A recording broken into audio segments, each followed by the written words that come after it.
What Crossings does for people who are not preachers is that it allows them to hear a good sermon, even if one might not be preached. All of my imperfections being smart for generosity. It's become such a way of life for me. Crossings is not a sect of Christianity. Crossings is a tool that we use to understand Christianity. A way of understanding life. It's a lens. It really is good, and it is something new.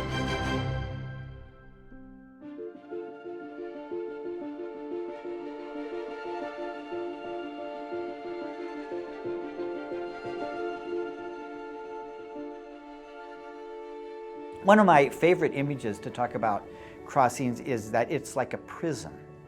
As a prism, the white light comes into the prism and it gets refracted with the rainbow, and there are 6 colors in that rainbow.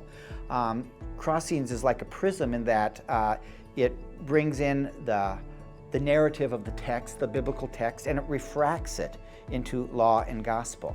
And the first 3 ribbons of light represent the diagnosis at the world level, at the personal internal level, at the God level, and the other 3 lights reflect then the way in which Christ addresses the God problem, how that resolves the internal problem, how that becomes the means through which we now re-engage the world in a new kind of way.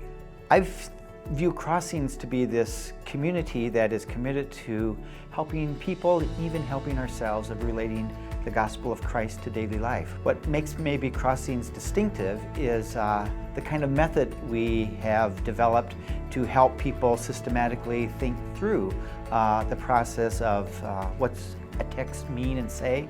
How do I look at, understand the data of my life, and of course with the final goal of using the Crossings kind of narrative to bring the two together.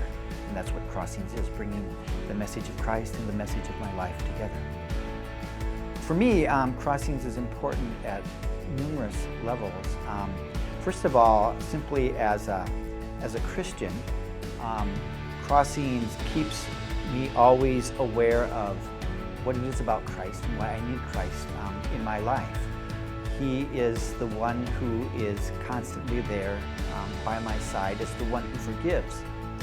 And that's another important aspect of Crossings. The template reminds me always of what Christ is for. Even though I may need all kinds of things in my life, the ultimate reality of Christ is that He brings into my life the reality of forgiveness. And that is then makes possible for a kind of an honesty about life, an honesty that we call repentance. Evaluating what I'm doing, as well as moving through that with the confidence that I'm not lost, that I'm redeemed, I'm claimed by God, regardless of what goes my way, and of course living out of that repentance and that faith begins to say start anew in the world again.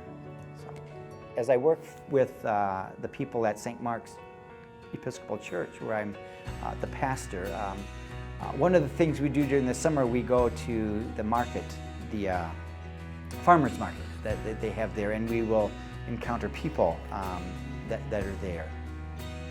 And one of the people, as a matter of fact, he's going to be joining the congregation now, was asking all kinds of questions about, how do you find God's purpose and all those kinds of things in life and so forth. And while you listen and you try to engage, what you begin to realize is that there needs to be ongoing conversation to try to reform, relate, and reshape the question. Because the anxiety that was coming from the person was, I never know if I'm doing the right thing. And of course, Crossings would tell you, of course you never know. It's not about necessarily doing the exact right thing, that God has, I have this decision to make, and what's the right or the wrong decision.